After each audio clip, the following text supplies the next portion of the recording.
This program is rated PG. It contains themes and scenes which may not be suitable for very young audiences. Parental guidance is advised. Be advised that the views and opinions of the hosts and guests do not reflect those of the station.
Hello, welcome to Ka Iking Live. I'm your host, SENERES. For the first segment tonight, we're going to talk about aquaponics. And it's very interesting. It has something to do with food and environment.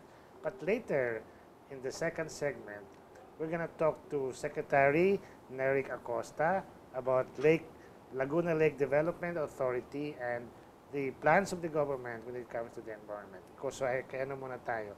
Kay Martin muna tayo. Martin, what is aquaponics? Aquaponics po is the combination of aquaculture, pag-aalaga po ng isda, and hydroponics, yung pagtatanim ng halaman without using soil po.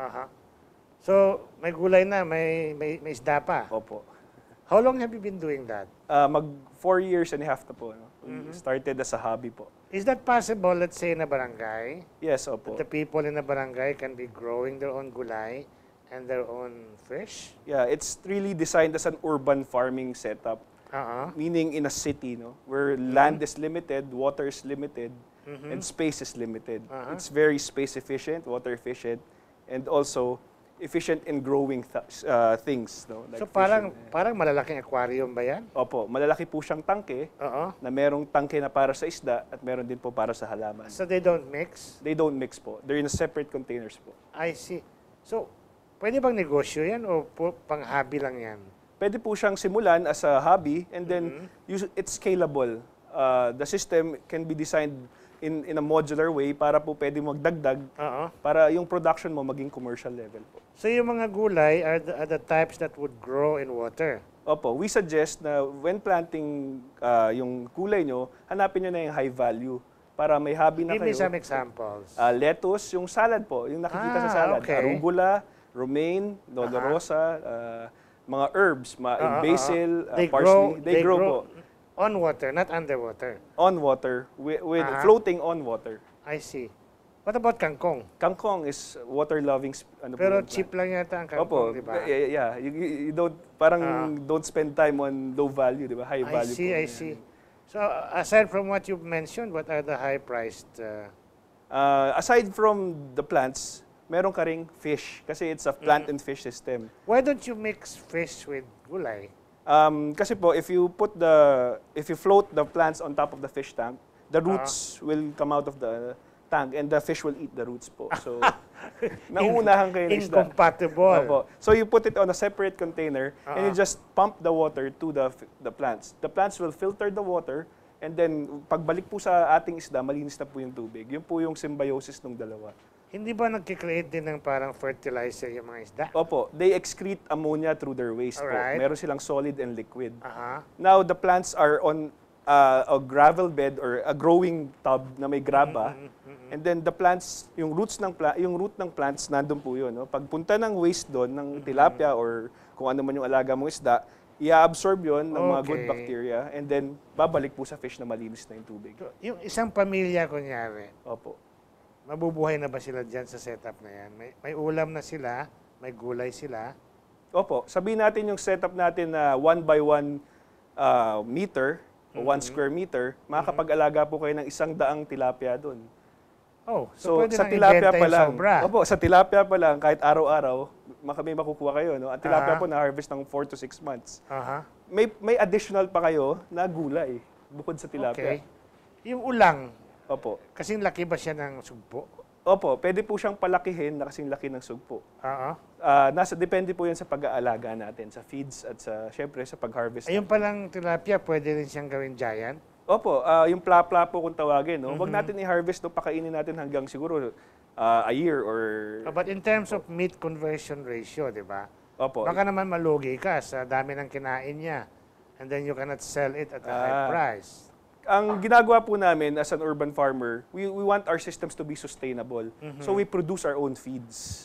Aside from buying commercial feeds, kasi hindi natin maiiwasan, no, maliit lang space, we grow kangkong, we grow azola or duckweed, which are grown separate on palangganas or on I see. Why ponds, separate? You can also grow it on the tanks. Kakainin po siya ng isda. You cannot, hindi po siya I makakarami. won't ask you again. Okay.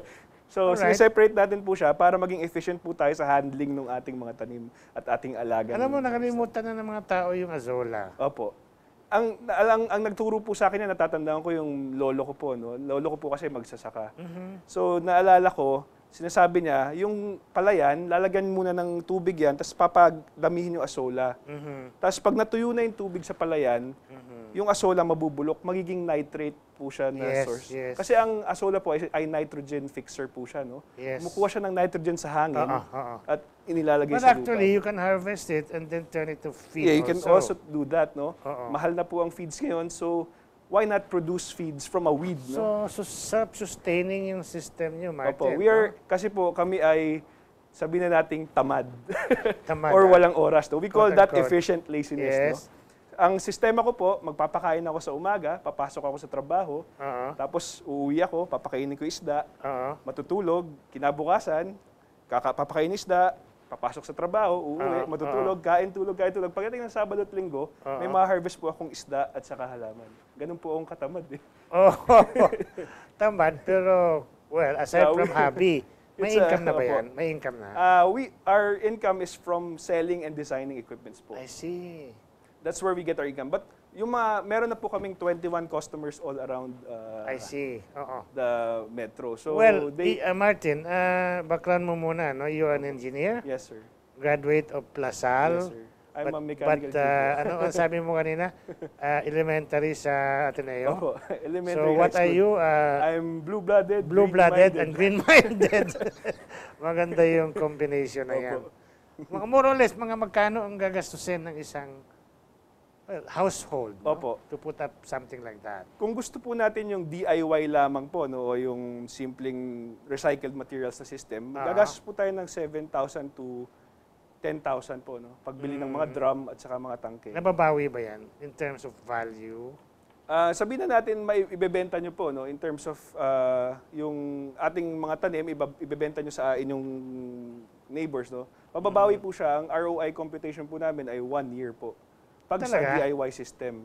Ngayon yung mga system po na fiberglass o concrete tank na malalaki, mas matagal lang po yung ROI, pero mas robust po siya o mas tumatagal po. But money is not the only consideration there, di ba? Nandiyan yung organic eating, nandiyan po yung healthy food, natural food, healthy food. Growing your own food. Marami pong benefits ang aquaponics. Aside from growing your own food, ano rin po siya, water-wise din po siya. No? Hindi po siya ma-access sa tubig. Lalo na ngayon na ang tubig ay mahalaga po. No? Marami pong tubig sa paligid natin pero hindi naman natin magamit. And by the way, it doesn't mean na gulay safe. Opo. Kasi may mga gulay na nag-absorb ng toxins, di ba? Napupunta sa pagkain yung mga toxin. At saka, yung ibang katulad niyan, mga lettuce, may mga contaminants meron din po. Diba? Lalo na yung mga leafy po. No? So, how do we remove it from our system? Our systems po, yung aming mga design systems talaga, ay merong additional mechanical and biological filtration. We also use advanced filter materials para po matanggal yon. Kasi our atmosphere is full of sulfur dahil sa exhaust ng ating mga sasakyan, no? Lalo ng diesel. So kahit sabihin natin nasa urban space tayo, napupuno pa rin yung tubig natin ng mga ganong toxins. Talaga? Opo. So ang systems po namin, meron pong activated charcoal, no? Para naglilinis siya. naglilinis siya. Additional cleaning po. Para maging robust yung system. Alright. 4 years of experience po namin. Alright. Meron na ba dito sa Pilipinas na, kunyari sa isang neighborhood, nagsama-sama, Opo. no? Para magbuo ng mas broader system na lahat naman sila nagsisharing nung isda at saka gulay. Meron bang gano'n? Alam ko po meron sa Marikina at sa bandang Pasig po, pero ito po hindi aquaponics eh. Meron din pong foundation po, no, sa alam ko sa may Paranaque na may malaking aquaponics setup na nagpapakain din po ng mga street children po. Oh, talaga? Opo. Yung Tuloy po, foundation po yata. Tulay? Tuloy po. Tuloy? Opo, kay Father Rocky po. Oh, Rocky Evangelista. Opo. Yun yata sa Don Bosco. Aquaponics din po. You mean they're growing their own food Yes, already? opo. That's fantastic. Ha? Yeah, maganda yung ginagawa ni Father Rocky when it comes to that, no? So, what are your plans now? Up ahead? Advocacy ka? So far, mga ilang household na ba ang naturuan mo na gumawa ng ganito? Ang advocacy po namin po is to teach this for free, no? Last year, we went to Davao, Dumaguete, dito sa North area. How do you go around? You spend for your own pamasahe? We're in partner po with SOAP, no? Spread Organic Agriculture in the Philippines through ATI. They sponsor our trips po, and then they fix the venue and they invite, then we just talk about Who are the aquaponics. people behind ATI? ATI po is Agricultural Training Institute. It's a government institute. Government. I see. So, sometimes they pick up the bill for you to go around? Opo. Yun po ang aming arrangement po with them. Ito mga hospital, do you have already hospitals na nagpapaturo sa inyo? Kasi parang natural match yan Opo. Meron po akong mga kliyenteng doctors na sabi nga nila, gusto nila ng healthy eating. No? They want to know what they put in. No? So, meron silang parang gusto rin nila na magkaroon yan sa mga facilities nila or hospitals nila. Yun. So far, ang mga po namin ay schools po. Yun ang aming schools. What are you doing for the schools? We teach the kids po. We teach them how to set up. We give talks to the kids to how to farm in an urban space, no? Kasi po napansin. Are they doing it? Opo, they're doing it po. Yung mga science fair nila, mga science week nila. So parang science project. Opo, ginagawa But actually, Martin, po sa mga eskwelahan, ang laki-laki ng space. Opo, nasasayang na po ba yung mga nila rooftop po. Hindi po nagagamit.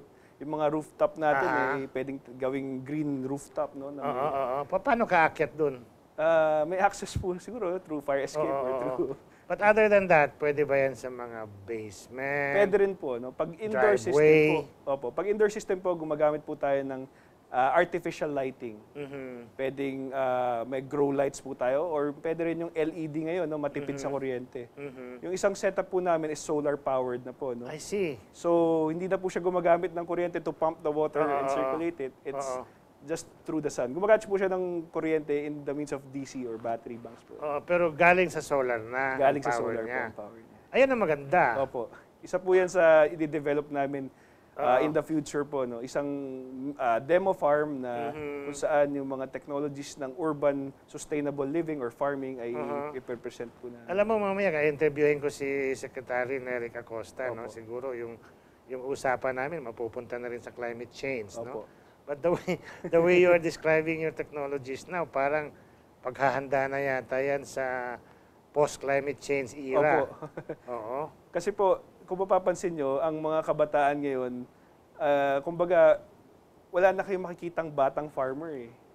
So nagtataka yung, nagpunta po ako sa mga farms na, nagtataka sila, bakit ba engineer ka na, gusto pang matuto magsaka? Samantalang yung mga anak namin, pinadadala sa Manila para mag-aral ng nurse, o gano'n. Ikaw bumabalik ka dito para mag-aral ng saka.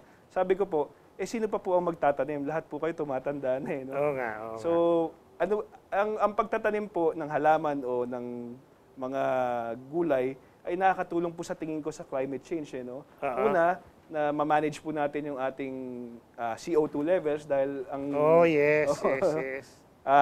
Dahil ang halaman ay nag-scrub po o nagtatanggal po. No? Pangalawa, natututunan po ng na-spread po natin sa kabataan, the next generation na mag-aalaga po ng ating mga... Actually, when it comes to El Nino na talagang tagtuyot, yan ang solusyon sa iyo eh. Opo, water-wise nga po ang system ng ang kasama dyan na natural, na logical match is rainwater collection. Opo, diba? Ang amin pong system ay nangongolekta ng tubig galing sa bubong namin. Aha. Ang system namin, hindi na po kami kumukuha ng tubig sa nawasa. Iniipon namin po sa mga drums. So self-sustaining talaga yan. Ginagawa po nating self-sustaining para una, walang gastos. Pangalawa, ito'y magiging, kumbaga, kahit hindi mo nagalawin o hindi mo napansinin, ito'y gagana.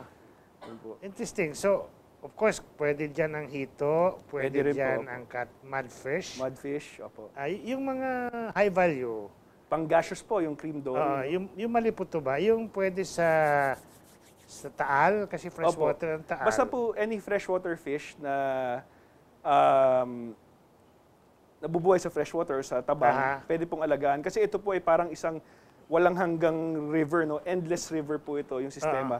Balik lang ng balik yung tubig at malinis yung tubig. So, meron na bang freshwater bangus ngayon? Meron na pong, alam ko, meron na pong freshwater bangus. Pero medyo maalat ng konti, brackish ng konti yung bangus na yun.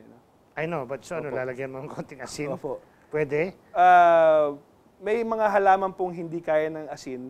Meron namang halaman na adapted sa asin. So mamimili lang po tayo magko-compromise lang po tayo ng konti sa halaman. Alam mo, nabanggit mo si Father Rocky Evangelista, no? Fantastic yung balita na yun kasi marami silang tinutulungan ng mga street children and yet they are now producing their own food. Opo. I think what you're doing is a direct solution to hunger. Opo. Yun po ang isa rin naming isang gustong palaganapin, no? Yung magtanim ka ng sarili mong pagkain. Yung mga kabataan ngayon, hindi ko alam kung alam pa nila yung bahay kubo. Pero nung bata ako, normal lang ang bahay kubo. Marami kang tanim, no? Sa paligid-ligid ay maraming tanim sa bahay mo. Normal lang yun, no? Pag ang bata ngayon, pag tinanong mo, saan ang galing ang itlog? Sabi, sa grocery, hindi sa eggplant. Ganun ba? Hindi po alam, no? Ang sasagot sa iyo ng bata, grocery, no? Ano na po ang magiging future ng mga bata ngayon na hindi, kumbaga magiging dependent sila ng sa mga tao na tumatanda na hindi na So kunyari, Martin, nangyari yung hypothetical situation, wala nang grocery, wala nang palengke. Mabubuhay ba ang tao sa isang barangay na puro sila magpalaki ng sariling isda, sariling gulay, at may nabanggit ka na pati manok at baboy, sinasama nyo na rin, no? Ang urban farm po namin ay maliit lang po, no? 100 square meters lang na nasa bahay sa syudad, no? Meron po siyang manok na walang amoy po yung kulungan. Meron pong bubuyog na makakuha ka ng pulot, honey. Meron po kaming alagang tilapia at meron pa kaming halaman, no? So sa tingin ko po, pag wala ng ang tindahan ng sari-sari store o ang grocery, may makukuha ka sa bakuran. Ika nga ng bahay kubo, di ba? Ano ba yung mga gulay doon, di ba? Okay. Kahit munti, ang halaman ay sari-sari. Paano yung baboy kahit hindi mabaho, ay maingay? May solusyon ba kayo doon? E di lagyan po natin ng ng insulation. Silencer. Insulation lang ba din, no? Bilang engineer po, no? Gumagamit po tayo ng yung teknolohiya na angkop, no? Sa ikabubuti ng baboy. Lahat pala nang sasabihin ko, may solusyon ka kasi engineer ka. Sige, Ian, meron pa tayong naiwan ilang minuto. Magsalita ka sa publiko, maghikayat ka na for people to be part of this movement to produce their own food locally. Inaanayahan ko po kayo, no? Meron po kaming exhibit sa, pwede ho bang go ahead. Sa Rockwell tent po, no? Sa May 1, 2, 3, Urban Agriculture, Hydroponics and Organics, no? Magpe-present po kami doon ng tungkol sa aquaponics at sa iba't ibang paraan na makakapagtanim kayo sa inyong bakuran, no? Inaanyayahan ko kayo na kahit simulan niyo sa isang paso, no? Magtanim po kayo at hindi niyo alam, siguro ilang buwan lang malago na yung food forest kung tawagin, no? Okay, so thank you, Martin. Actually, meron akong sasabihin. I don't have time to explain it. Yan ang tinatawag kong pakbet economics, di ba? Sa loob ng isang urban farm, pwede ka nang magpalaki ng sarili mong pakbet, hindi nga lang hipon ulang. Okay? Thank you very much, Martin. Take it away, baby. Yan.